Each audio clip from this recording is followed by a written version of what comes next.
میں مبلغ بنوں سنتوں کا، خوب چرچا کروں سنتوں کا، ہو کرم بہر خاک مدینہ۔ الحمدللہ رب العالمین، والصلاة والسلام علی سید المرسلین، اما بعد فاعوذ باللہ من الشیطان الرجیم، بسم اللہ الرحمن الرحیم، الصلاة والسلام علیک یا رسول اللہ وعلى آلك وأصحابك يا حبيب الله،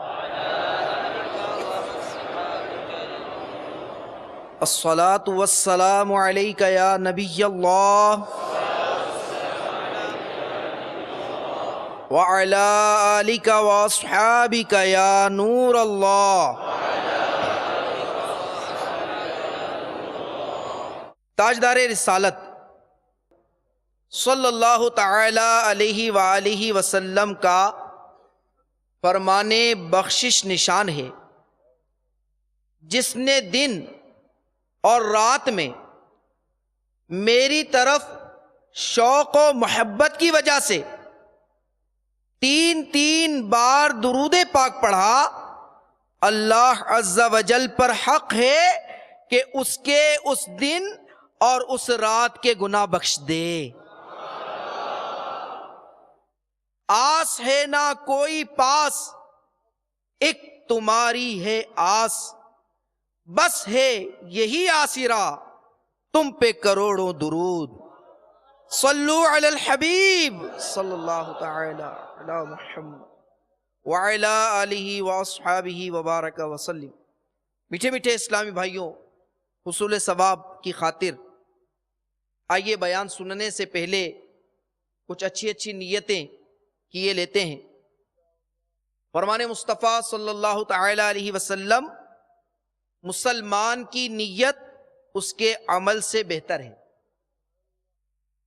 اس ضمن میں 2 مدنی پھول بھی قبول کیجئے کہ بغیر اچھی نیت کے کسی بھی عمل خیر کا ثواب نہیں ملتا، اور جتنی اچھی نیتیں زیادہ اتنا ثواب بھی زیادہ۔ آئیے کچھ نیتیں کر لیتے ہیں۔ نگاہ نیچی کیے خوب کان لگا کر بیان سنوں گا، ٹیک لگا کر بیٹھنے کے بجائے علم دین کی تعظیم کی خاطر جہاں تک ہو سکا 2 زانوں بیٹھوں گا، ضمناً سمٹ سرک کر دوسروں کے لیے جگہ کشادہ کروں گا۔ دھکا وغیرہ لگا تو صبر کروں گا، گھورنے جھڑکنے اور الجھنے سے بچوں گا۔ صلو علی الحبیب اذکروا اللہ توبوا الی اللہ وغیرہ سن کر صدا لگانے والے کی دلجوئی کے لیے ثواب کمانے کی خاطر بلند آواز سے جواب دوں گا۔ بیان کے بعد خود آگے بڑھ کر سلام و مصافحہ اور انفرادی کوشش کروں گا۔ میں بھی اپنے لیے کچھ نیتیں کیے لیتا ہوں۔ میں نیت کرتا ہوں کہ اللہ کی رضا پانے اور ثواب کمانے کے لیے بیان کروں گا، دیکھ کر بیان کروں گا، نیکی کی دعوت دوں گا اور برائی سے منع کروں گا۔ مدنی قافلے، مدنی انعامات، علاقائی دورہ برائے نیکی کی دعوت وغیرہ کی ترغیب دلاؤں گا۔ قہقہا لگانے اور لگوانے سے بچوں گا۔ نظر کی حفاظت کا ذہن بنانے کی خاطر حتی الامکان نگاہیں نیچی رکھوں گا۔ صلو علی الحبیب صلی اللہ تعالی علی محمد۔ میٹھے میٹھے اسلامی بھائیوں، الحمدللہ عز و جل ہم نے اللہ کی رحمت سے ماہ شعبان کو پا لیا ہے۔ یہ ماہ مبارک ہمارے پیارے پیارے آقا صلی اللہ تعالی علیہ وآلہ وسلم کا پسندیدہ اور درود پاک پڑھنے کا مہینہ ہے۔ غنیت الطالبین میں ہے کہ شعبان المعظم میں خیر البریہ سید الورا جناب محمد مصطفیٰ صلی اللہ تعالی علیہ وآلہ وسلم پر درود پاک کی کثرت کی جاتی ہے، اور یہ نبی مختار صلی اللہ علیہ وآلہ وسلم پر درود بھیجنے کا مہینہ ہے۔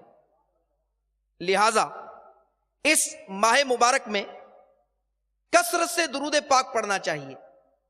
الحمدللہ عز و جل تبلیغ قرآن و سنت کی عالمگیر غیر سیاسی تحریک دعوت اسلامی کے مہکے مدنی ماحول میں درود و سلام کی خوب ترغیب دلائی جاتی ہے۔ اسی وجہ سے مدنی چینل پر شہزادہ امیر اہل سنت حاجی ابو ہلال محمد بلال رضا اتاری المدنی سلمہ الغنی نے فیضان درود و سلام نامی سلسلے میں درود و سلام کے فضائل بیان کیے ہیں، اور قربان جائیے الحمدللہ عز و جل مکتبۃ المدینہ نے اسی سلسلے کو تحریری صورت میں پیش کرنے کے لیے گلدستہ درود و سلام کے نام سے 660 صفحات پر مشتمل ایک کتاب بھی شائع کر دی ہے، اور اس کتاب میں کئی مقامات پر درود پاک پر مشتمل، اس کے فضائل پر مشتمل احادیث مبارکہ، بزرگان دین کے اقوال اور ایمان افروز حکایات اور درود پاک نہ پڑھنے کی وعیدیں اور ضمناً دیگر موضوعات پر بھی کافی ساری معلومات کا خزانہ موجود ہے۔ آئیے شعبان المعظم میں درود پاک کی عادت بنانے کے لیے اس کتاب کے صفحہ 422 سے ایک حکایت سنتے ہیں۔ چنانچہ ایک آدمی حضور اکرم صلی اللہ تعالی علیہ وآلہ وسلم پر درود پاک نہیں پڑھتا تھا۔ ایک رات خواب میں نبی پاک صلی اللہ تعالی علیہ وآلہ وسلم کی زیارت نصیب ہوئی، تو اس نے کوشش کی کہ میرے آقا علیہ الصلوۃ والسلام میری طرف توجہ فرمائیں۔ آپ صلی اللہ تعالی علیہ وآلہ وسلم نے اس کی طرف توجہ نہیں فرمائی۔ اس نے بے قرار ہو کے عرض کی، یا نبی اللہ، یا رسول اللہ صلی اللہ علیہ وآلہ وسلم، کیا آپ مجھ سے ناراض ہیں؟ فرمایا نہیں۔ اس شخص نے پوچھا، تو پھر میرے آقا آپ میری طرف توجہ کیوں نہیں فرما رہے؟ فرمایا اس لیے کہ میں تجھے نہیں پہچانتا۔ اس شخص نے عرض کی، حضور میرے ماں باپ آپ پہ قربان، آپ مجھے کیسے نہیں پہچانتے؟ میں تو آپ کا امتی ہوں، اور علماء فرماتے ہیں کہ آپ اپنے امتیوں کو اس سے بھی زیادہ پہچانتے ہیں جیسے کوئی ماں یا باپ اپنی اولاد کو پہچانتا ہے، کہ نبی اپنے امتی کو اس سے زیادہ پہچانتا ہے۔ آپ نے فرمایا، میرے آقا نے فرمایا صلی اللہ علیہ وسلم کہ علماء نے سچ کہا ہے، مگر تو درود پاک کے ذریعے مجھے یاد نہیں کرتا، اور میں اپنی امت کے لوگوں کو درود پاک پڑھنے کی وجہ سے پہچانتا ہوں۔ اب اس شخص کی آنکھیں کھل گئیں جب اس نے آقا کریم صلی اللہ علیہ وآلہ وسلم کے یہ الفاظ سنے کہ میں اپنی امت کے لوگوں کو درود پاک پڑھنے کی وجہ سے پہچانتا ہوں، جتنا وہ مجھ پر درود پڑھتے ہیں میں انہیں اسی قدر زیادہ پہچانتا ہوں۔ جب وہ شخص بیدار ہوا، اس نے اپنے اوپر لازم کر لیا کہ وہ نبی کریم رعوف الرحیم صلی اللہ علیہ وآلہ وسلم پر روزانہ 100 مرتبہ درود پاک پڑھا کرے گا۔ پھر اس نے اپنی عادت بنا لی اور روزانہ پیارے آقا علیہ الصلوۃ والسلام کی بارگاہ میں 100 بار درود پاک پڑھتا۔ کچھ عرصے کے بعد پھر اس کی سوئی ہوئی قسمت جاگ اٹھی، پھر خواب میں رحمت دو عالم صلی اللہ علیہ وآلہ وسلم نے کرم فرمایا اور اپنا رخ زیبا اسے دکھایا۔ میرے آقا علیہ الصلوۃ والسلام نے فرمایا اے میرے امتی اب میں تجھے پہچانتا ہوں اور میں تیری شفاعت بھی کروں گا. صلو علی الحبیب صلی اللہ علیہ وسلم. میٹھے میٹھے اسلامی بھائیوں، معلوم ہوا کہ درود پاک پڑھنے والے سے نبی کریم صلی اللہ علیہ وآلہ وسلم نہ صرف خوش ہوتے ہیں بلکہ اسے اپنے دیدار کا شربت بھی پلا دیتے ہیں. لہٰذا ہمیں بھی چاہیے کہ اٹھتے بیٹھتے چلتے پھرتے اپنے آقا و مولا صلی اللہ علیہ وآلہ وسلم پہ درود پاک پڑھتے رہیں. قربان جائیے شیخ طریقت امیر اہل سنت کی حکمت عملی پر کہ آپ نے جو ہمیں مدنی انعامات عطا فرمائے اس میں ہمیں اس بات کا عادی بنانے کے لیے آپ نے درود پاک 313 درود پاک کا عدد بھی عطا فرما دیا. تو نیت کر لیجئے اس ماہ شعبان میں ہم روزانہ اپنے آقا صلی اللہ علیہ وسلم پہ کثرت سے درود و سلام پڑھیں گے. صلو علی الحبیب صلی اللہ علیہ وعلی آلہ واصحابہ وبارک وسلم. حضرت سیدنا ابن عباس رضی اللہ تعالی عنہما سے روایت ہے، نبی رحمت شفیع امت صلی اللہ علیہ وآلہ وسلم کا فرمان عظمت نشان ہے جو مومن جمعہ کی رات 2 رکعت اس طرح پڑھے کہ ہر رکعت میں سورہ فاتحہ کے بعد الحمد شریف کے بعد 25 مرتبہ قل هو اللہ احد یعنی سورہ اخلاص پڑھے، پھر یہ درود پاک پڑھے. کون سا درود پاک؟ آئیے ہم بھی پڑھ لیتے ہیں. صلی اللہ علی محمد النبی الامی، یہ درود پاک. اس نے 2 رکعت نماز پڑھی، ہر رکعت میں سورہ فاتحہ کے بعد 25 مرتبہ سورہ اخلاص پڑھی اور پھر 1000 مرتبہ یہ درود پاک پڑھے تو آنے والے جمعے سے پہلے خواب میں میری زیارت کرے گا، اور جس نے میری زیارت کی اللہ عز و جل اس کے گناہ معاف فرما دے گا. صلو علی الحبیب صلی اللہ تعالی علی محمد. حضرت سیدنا شیخ عبدالحق محدث دہلوی رحمت اللہ تعالی علیہ نقل کرتے ہیں جو شخص جمعہ کے دن 1000 بار یہ درود شریف پڑھے گا تو وہ سرکار نامدار صلی اللہ علیہ وآلہ وسلم کی خواب میں زیارت کرے گا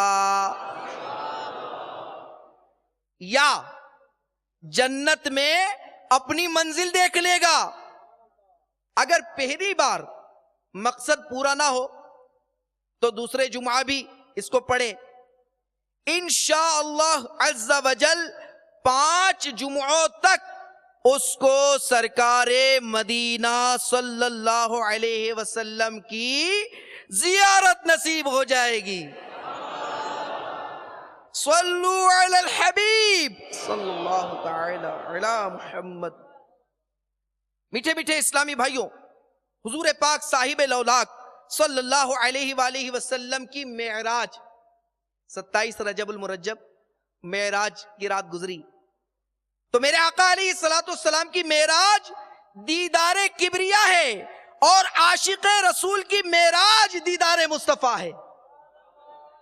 حضرت سیدنا شیخ ابو المواہب شاذلی رحمت اللہ تعالی علیہ فرماتے ہیں جو شخص نبی مکرم نور مجسم صلی اللہ علیہ وآلہ وسلم کی زیارت کرنا چاہتا ہے اسے چاہیے کہ حضور صلی اللہ علیہ وسلم کا کثرت سے ذکر کرتا رہے اور سعادات کرام یعنی سید صاحبوں کا اور سعادات کرام اور اولیاء کرام سے محبت رکھے، وگرنہ خواب میں زیارت کا دروازہ اس پر بند ہے. اب یہاں پر ایک بڑا پیارا مدنی پھول دیا جا رہا ہے کہ جس کو یہ تمنا ہے، جس کو یہ آرزو ہے کہ میرے آقا علیہ السلام خواب میں جلوہ دکھا دیں تو اسے چاہیے کہ سیدوں کا ادب کرے، سیدوں سے محبت کرے اور اولیاء کی تعظیم کرے، اولیاء کا ادب کرے کہ ان سے محبت نہیں رکھے گا تو اس پر زیارت کا دروازہ بند ہے، کیونکہ یہ نفوس قدسیہ تمام لوگوں کے سردار ہیں، یہ جن سے ناراض ہوتے ہیں اللہ اور اس کے پیارے حبیب صلی اللہ علیہ وسلم بھی اس سے ناراض ہو جاتے ہیں۔ میٹھے میٹھے اسلامی بھائیوں، اگر ہم بھی اللہ و رسول عز و جل و صلی اللہ علیہ وسلم کی رضا چاہتے ہیں اور حضور صلی اللہ علیہ وآلہ وسلم کی زیارت کے خواہش مند ہیں تو درود پاک کو صبح و شام اپنا وظیفہ بنا لیجئے، سچی لگن کے ساتھ اس درود پاک میں مگن رہیے، تو انشاءاللہ عز و جل ایک نہ ایک دن ضرور ہم پر کرم ہوگا اور ہمیں بھی زیارت نصیب ہو جائے گی۔ میرے آقا امام اہل سنت مولانا شاہ امام احمد رضا خان علیہ رحمت الرحمن مختلف اوقات میں پڑھے جانے والے وظائف اور دعاؤں کے مدنی گلدستے الوظیفۃ الکریمہ میں حصول زیارت مصطفیٰ کے لیے درود پاک کے چند مخصوص صیغے ذکر کرنے کے بعد لکھتے ہیں، درود پاک خالص تعظیم شان اقدس کے لیے پڑھے، یعنی درود پاک پڑھنے کی نیت بھی یہاں بیان ہو گئی۔ کس نیت سے پڑھے؟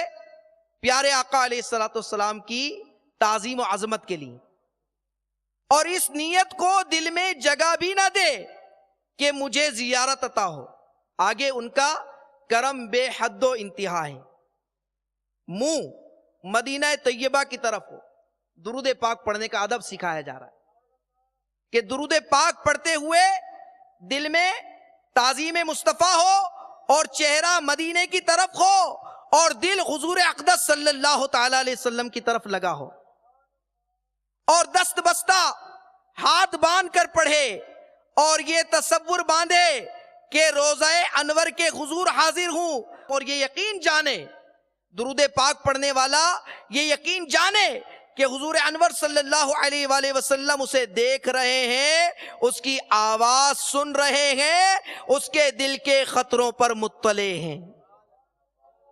میٹھے میٹھے اسلامی بھائیوں، اگر ہمیں بھی اخلاص نصیب ہو گیا اور ہم نے بھی اخلاص و استقامت کے ساتھ اعلیٰ حضرت امام اہل سنت کے بتائے ہوئے طریقے پر عمل کرتے ہوئے درود پاک پڑھنے کی عادت بنا لی تو انشاءاللہ عز و جل دیدار مصطفیٰ سے مستفیض ہونے کے ساتھ ساتھ اللہ عز و جل کی ڈھیروں رحمتوں اور کروڑوں برکتوں کے بھی حقدار بن جائیں گے۔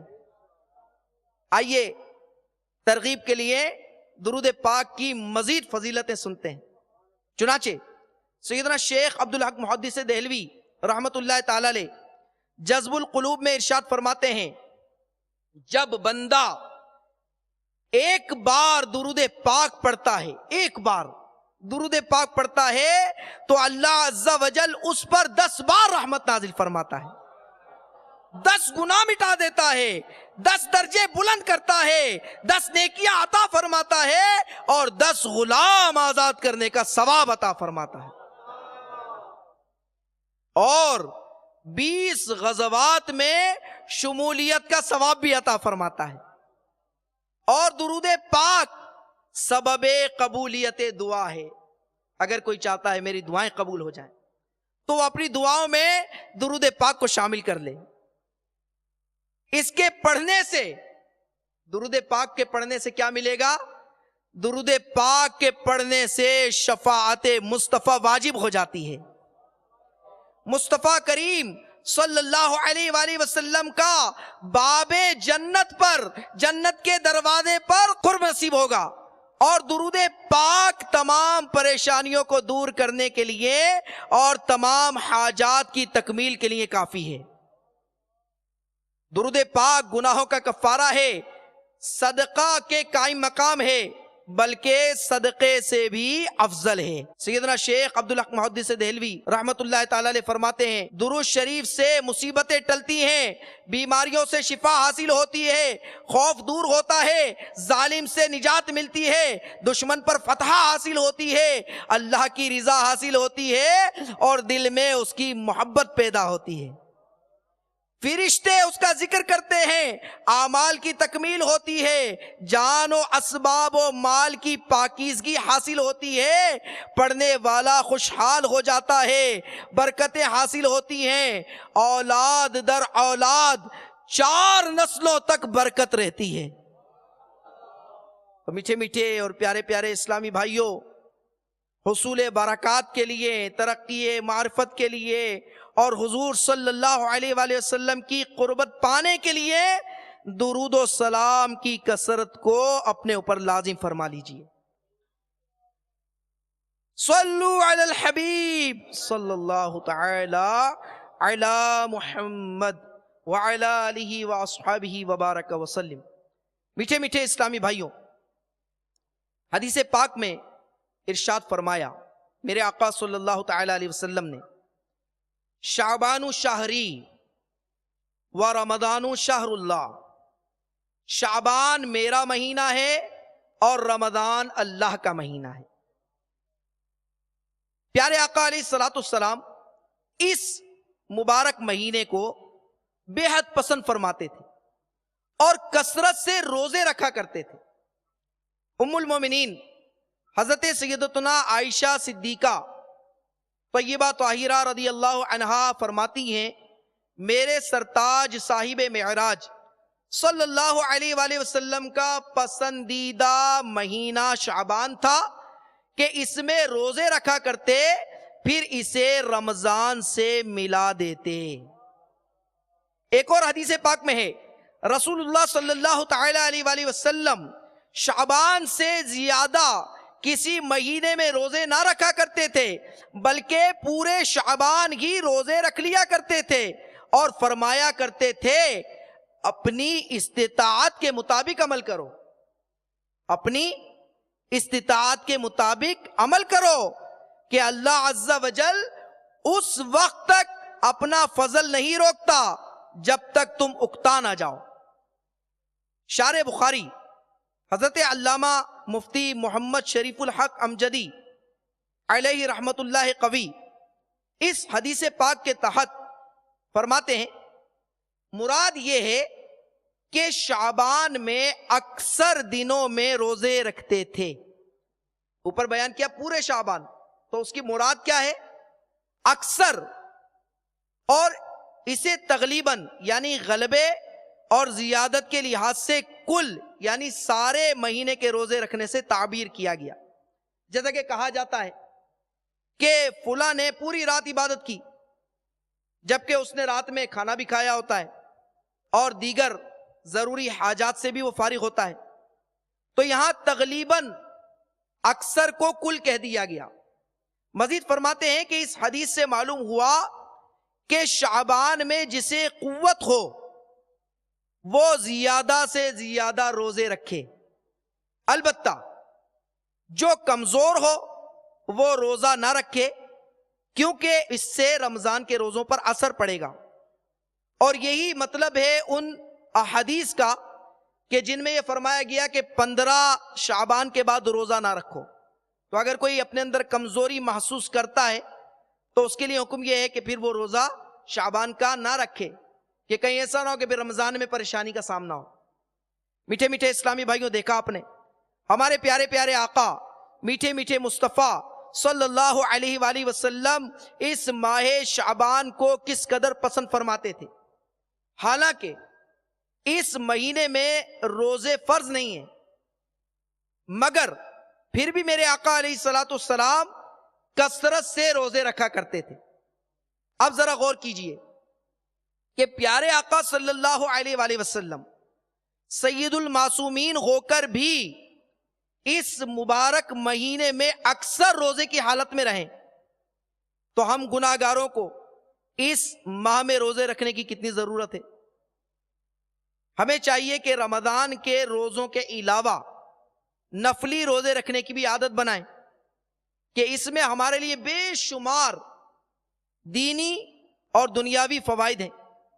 دینی فوائد میں ایمان کی حفاظت، گناہوں سے بچت، جہنم سے نجات اور جنت کا حصول شامل ہے۔ اور جہاں تک دنیاوی فوائد روزے کے دیکھے جائیں تو دن میں کھانے پینے سے جو کھانے پینے میں صرف ہونے والی رقم ہے، اخراجات ہے، وہ بچ جاتے ہیں۔ پیٹ کی اصلاح، معدے کو آرام اور کئی بیماریوں سے تحفظ حاصل ہوتا ہے۔ اور تمام فوائد کی اصل یہ ہے کہ اس سے یعنی روزے رکھنے سے اللہ عز و جل راضی ہوتا ہے۔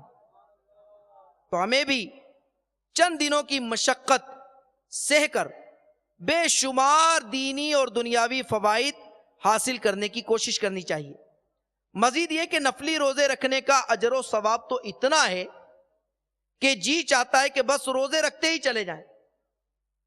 تاجدار مدینہ صلی اللہ تعالی علیہ وآلہ وسلم کا فرمان ڈھارس نشان ہے، جس نے ثواب کی امید رکھتے ہوئے ایک نفلی روزہ رکھا، ایک روزہ رکھا، اسے دوزخ سے 40 سال کے فاصلے پہ دور کر دیا جائے گا۔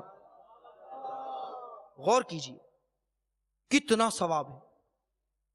اللہ کے حبیب صلی اللہ تعالی علیہ وآلہ وسلم کا فرمان رغبت نشان ہے، اگر کسی نے ایک دن کا نفلی روزہ رکھا اور زمین بھر سونا اسے دیا جائے، جب بھی اس کا ثواب پورا نہیں ہوگا، اس کا ثواب تو قیامت ہی کے دن ملے گا۔ سیدنا ابو امامہ رضی اللہ تعالیٰ عنہ فرماتے ہیں، میں نے رسول اللہ صلی اللہ علیہ وآلہ وسلم کی خدمت میں عرض کی، یا رسول اللہ صلی اللہ علیہ وسلم مجھے کوئی عمل ارشاد فرمائیے۔ ارشاد فرمایا روزہ رکھا کرو کیونکہ اس جیسا کوئی عمل نہیں۔ میں نے پھر عرض کی کہ مجھے کوئی عمل ارشاد فرمائیے۔ ارشاد فرمایا روزہ رکھا کرو اس جیسا کوئی عمل نہیں۔ میں نے تیسری بار پھر عرض کی کہ مجھے کوئی عمل ارشاد فرمائیے۔ میرے آقا علیہ الصلوۃ والسلام نے ارشاد فرمایا روزہ رکھا کرو کیونکہ اس کی مثل کوئی نہیں۔ میٹھے میٹھے اسلامی بھائیوں، دیکھا آپ نے نفلی روزوں کی عادت بنانے والوں کے تو وارے ہی نیارے ہو جاتے ہیں۔ اللہ عز و جل ان کو جہنم سے 40 سال کے فاصلے پہ دور کر دیتا ہے، اور اسے زمین کے برابر سونا بھی دیا جائے تب بھی اس کا ثواب پورا نہ ہو، اسے روز قیامت ملے گا اس کا ثواب۔ لہذا جہنم سے بچنے اور آخرت میں ملنے والے ڈھیروں اجر و ثواب کو پانے کے لیے فرض روزوں کے ساتھ ساتھ نفلی روزوں جیسے عاشقانے جو ماہ رمضان ہوتے ہیں اور وہ رمضان کی یاد تازہ رکھنے کے لیے رجب میں بھی روزے رکھتے ہیں، تو ماہ رجب میں، شعبان میں ہر پیر شریف کو روزہ رکھنا، اس کا اہتمام کرنا چاہیے۔ قربان جائیے، شیخ طریقت امیر اہل سنت ہمیں نیکیوں کی طرف بلا رہے ہیں، ہمیں نیک اعمال پر استقامت دلانے کے لیے آپ نے 72 مدنی انعامات عطا فرمائے۔ ان مدنی انعامات میں آپ نے نفلی روزوں کی محبت بھی ہمیں دلائی ہے۔ یہی وجہ ہے کہ آپ نے اور آپ کا خود بھی معمول ہے امیر اہل سنت کا کہ سال کے ممنوعہ دن، یعنی جن دنوں میں روزے رکھنے کی اجازت نہیں ہے، ان کے علاوہ اکثر امیر اہل سنت اکثر روزے دار ہوتے ہیں، اور اس کے علاوہ پورے ماہ رجب اور شعبان کے روزے رکھنے کے ساتھ ساتھ پیر شریف کا روزہ رکھنے کی بھی بھرپور ترغیب دلاتے ہیں۔ آپ دامت برکاتہم عالیہ کی ترغیب کی بدولت بہت سارے اسلامی بھائی اور اسلامی بہنیں الحمدللہ عز و جل رجب المرجب اور شعبان المعظم کے پورے ورنہ اکثر دنوں کے روزے رکھنے کی سعادت حاصل کرتے ہیں۔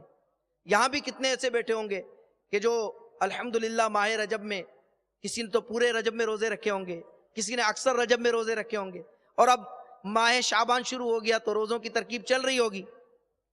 تو الحمدللہ عز و جل، اور ہر پیر شریف کا روزہ رکھنا یہ تو ویسے بھی سنت سے ثابت ہے، اور قربان جائیے، امیر اہل سنت نے مدنی انعامات میں بھی اس کو شامل کیا ہے،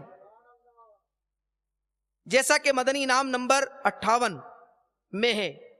کیا آپ نے اس ہفتے پیر شریف یا رہ جانے کی صورت میں کسی بھی دن روزہ رکھا؟ نیز اس ہفتے کم از کم ایک دن کھانے میں جو شریف کی روٹی تناول فرمائی۔ میٹھے میٹھے اسلامی بھائیوں، نیت کر لیجئے، روزوں کی محبت دل میں بڑھانے کے لیے ہم بھی ماہ شعبان میں خوب روزے رکھیں گے، اور ہر پیر کا روزہ رکھنے کا تو ہم سب یہ نیت کر لیں کہ انشاءاللہ ہر پیر روزہ رکھا کریں گے۔ جس سے بن پڑے وہی نیت کرے۔ میٹھے میٹھے اسلامی بھائیوں، ماہ شعبان میں نفلی روزے رکھنے کا اہتمام کرنے کے ساتھ ساتھ ہمیں اس مہینے میں خوب عبادتیں بھی کرنی ہیں۔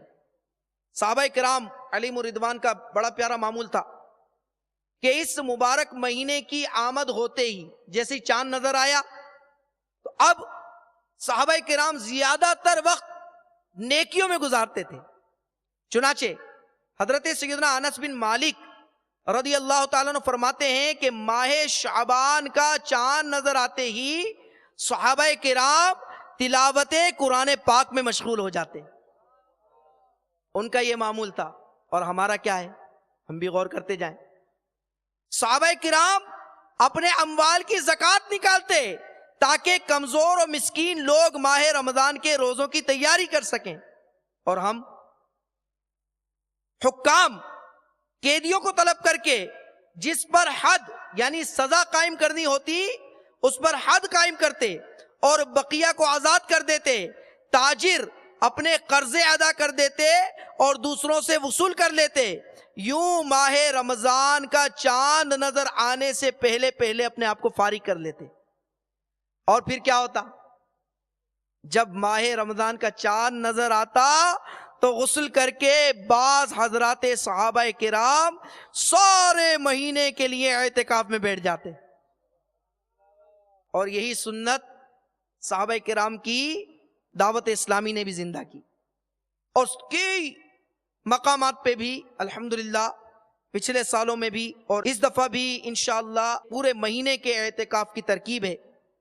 تو آپ بھی نیت کیجئے کہ انشاءاللہ اس ماہ رمضان میں پورے مہینے اعتکاف کریں گے، اور اس میں خوب مدنی مذاکروں کی بہار ہوگی۔ میٹھے میٹھے اسلامی بھائیوں، ہمارے پیارے آقا صلی اللہ تعالیٰ علیہ وآلہ وسلم بھی اس مہینے میں خوب عبادت فرماتے۔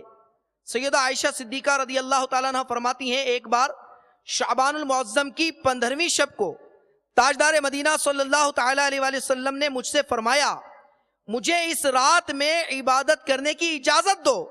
میں نے عرض کی، جی ہاں، میرے ماں باپ آپ پر قربان ہو۔ اس کے بعد پیارے آقا صلی اللہ علیہ وآلہ وسلم نے قیام فرمایا، اور جب آقا علیہ السلام سجدے میں تشریف لے گئے تو بہت طویل سجدہ فرمایا۔ مجھے یہ گمان ہوا کہ شاید حضور انور صلی اللہ علیہ وآلہ وسلم کی روح قبض کر لی گئی، مجھے یہ گمان ہوا، اور میں نے اپنا ہاتھ پیارے آقا علیہ السلام کے مبارک قدم پر رکھ کر اندازہ کیا تو حرکت معلوم ہونے لگی۔ میں بے حد خوش ہوئی۔ میٹھے میٹھے اسلامی بھائیوں، دیکھا آپ نے کہ ہمارے پیارے پیارے آقا صلی اللہ تعالیٰ علیہ وآلہ وسلم سید المعصومین اور محبوب خدا ہونے کے باوجود اس مبارک رات میں کس قدر عبادت کیا کرتے تھے۔ ہمیں بھی اس رات میں آتش بازی اور اللہ کو ناراض کرنے والے کاموں سے بچتے ہوئے خوب عبادت کرنی چاہیے۔ منقول ہے کہ جو اس مبارک رات میں یعنی شعبان کی 15ویں رات شب برات میں 100 رکعت پڑھے، اللہ عز و جل کی طرف سے 100 فرشتے اللہ تعالیٰ بھیجتا ہے، اور ان میں سے 30 اس کے لیے جنت کی خوشخبری سناتے ہیں، اور 30 اسے جہنم سے آزادی کا مژدہ سناتے ہیں، اور 30 اس کے دنیاوی آفات کو ٹالتے ہیں، اور 10 فرشتے اسے شیطان کے مکر و فریب سے بچاتے ہیں۔ میٹھے میٹھے اور پیارے پیارے اسلامی بھائیوں، شعبان المعظم کی 15ویں رات شب براءت اللہ ہمیں نصیب فرمائے، اور اس رات سے پہلے پہلے ہمیں اپنے گناہوں سے توبہ کر لینی چاہیے. حدیث پاک میں ہے کہ جو شخص 5 راتیں جاگ کر اللہ کی عبادت کرے، رات میں عبادت کرے، ایسے شخص کے لیے جنت واجب ہو جاتی ہے. اور اس میں ایک رات شعبان کی 15ویں رات بھی ہے. میٹھے میٹھے اسلامی بھائی، مدنی ماحول سے وابستہ ہو جائیے. دعوت اسلامی کا یہ پیارا پیارا مدنی ماحول ہے کہ جس نے کتنوں کی تقدیریں بدل دی، کتنوں کے رخ موڑ دیے اور ان کا جینے کا انداز بدل دیا. چنانچہ ایک مدنی بہار آپ کی بارگاہ میں پیش کرتا ہوں. مرکز الاولیاء کے ایک شہر شادھرا کے ایک اسلامی بھائی کے بیان کا لب لباب ہے. کہتے کہ میں اپنے والدین کا اکلوتا بیٹا تھا. زیادہ لاڈ پیار نے مجھے حد درجے کا ڈھیٹ اور ماں باپ کا سخت نافرمان بنا دیا. رات گئے تک آوارہ گردی کرتا اور صبح دیر تک سوتا رہتا. ماں باپ سن جاتے تو ان کو جھاڑ دیتا. وہ بیچارے بعض اوقات رو پڑتے. دعائیں مانگتے مانگتے ماں کی پلکیں بھیگ جاتی. اس عظیم لمحے پہ لاکھوں سلام جس لمحے مجھے دعوت اسلامی کے ایک عاشق رسول سے ملاقات کی سعادت ملی، اور اس نے پیار و محبت سے انفرادی کوشش کرتے ہوئے مجھ پاپی و بدکار کو مدنی قافلے میں سفر کی دعوت پیش کی. بلکہ دعوت ہی نہیں دی بلکہ مجھے سفر کے لیے تیار کیا. الحمدللہ عز وجل اس عاشق رسول کی انفرادی کوشش کی برکت سے میں عاشقان رسول کے ساتھ 3 دن کے مدنی قافلے کا مسافر بن گیا. نہ جانے ان عاشقان رسول نے 3 دن میں کیا گھول کے پلا دیا. مجھ جیسے ڈھیٹ پتھر نما دل انسان جو ماں باپ کے آنسوؤں سے بھی پتھر دل نہیں پگھلتا تھا، الحمدللہ موم بن گیا اور میرے دل میں مدنی انقلاب برپا ہو گیا. میں نے مدنی قافلے میں نماز باجماعت پڑھنے کی نیت کی اور گھر آ کر میں نے والدہ کو سلام کیا، والد صاحب کے دست بوسی کی، امی کے قدم چومے. گھر والے حیران تھے اسے کیا ہو گیا کہ کل تک جو ہماری بات سننے کے لیے تیار نہیں تھا وہ آج اتنا باادب بن گیا. الحمدللہ عز وجل مدنی قافلے میں عاشقان رسول کی صحبت نے مجھے یکسر بدل کر رکھ دیا. اور یہ بیان دیتے وقت مجھ سابقہ بے نمازی کو صدائے مدینہ لگانے یعنی نماز فجر میں جگانے کی ذمہ داری ملی ہوئی. میٹھے میٹھے اسلامی بھائیوں، ہم بھی نیت کر لیں اس مدنی ماحول سے وابستہ ہو جائیں. گرچہ اعمال بد اور افعال بد نے رسوا کیا، قافلے میں چلو کر سفر آؤ گے تم سدھر جاؤ گے، مانگو چل کر دعا قافلے میں چلو. بیان کو اختتام کی طرف لاتے ہوئے آخر میں سنت کی فضیلت اور چند سنتیں عرض کرتا ہوں. میرے آقا علیہ الصلوۃ والسلام نے ارشاد فرمایا، جس نے میری سنت سے محبت کی اس نے مجھ سے محبت کی، اور جس نے مجھ سے محبت کی وہ جنت میں میرے ساتھ ہوگا. سینہ تیری سنت کا مدینہ بنے آقا، جنت میں پڑوسی مجھے تم اپنا بنانا. قبرستان کی حاضری کے کچھ مدنی پھول عرض کرتا ہوں. نبی کریم صلی اللہ علیہ وسلم کا فرمان عظیم ہے، میں نے تم کو زیارت قبور سے منع کیا تھا، اب تم کو قبروں کی زیارت کرنے کا حکم دیتا ہوں کہ تم قبروں کی زیارت کرو کہ وہ دنیا میں بے رغبتی کا سبب ہے اور آخرت یاد دلاتی ہے. ولی اللہ کے مزار یا کسی بھی مسلمان کی قبر کی زیارت کو جانا چاہیں تو مستحب یہ ہے کہ پہلے مکان میں یعنی اپنے گھر میں ہی اگر وقت مکروہ نہ ہو تو 2 رکعت نفل پڑھیں. ہر رکعت میں سورہ فاتحہ کے بعد 1 بار آیت الکرسی اور 3 بار سورہ اخلاص پڑھیں، اور اس نماز کا ثواب صاحب مزار کو یا صاحب قبر کو پہنچائیں. اللہ تعالیٰ اس فوت شدہ بندے کی قبر میں نور پیدا فرمائے گا اور اس پڑھنے والے اور ثواب پہنچانے والے شخص کو بہت زیادہ ثواب عطا فرمائے گا. صلو علی الحبیب صلی اللہ تعالی علی محمد. میٹھے میٹھے اسلامی بھائیوں، ہزاروں سنتیں سیکھنے کے لیے مکتبۃ المدینہ کی مطبوعہ 2 کتب، 312 صفحات پر مشتمل کتاب بہار شریعت حصہ 16 اور 120 صفحات کی کتاب سنت آداب ہدیتاً حاصل کیجئے اور پڑھیے. سنتوں کی تربیت کا ایک بہترین ذریعہ دعوت اسلامی کے مدنی قافلوں میں عاشقان رسول کے ساتھ سنتوں بھرا سفر بھی ہے. اللہ ہم سب کو نصیب فرمائے. صلو علی الحبیب صلی اللہ تعالی علی محمد. میں مبلغ بنوں سنتوں کا، خوب چرچا کروں سنتوں کا، ہو کرم بحر خاک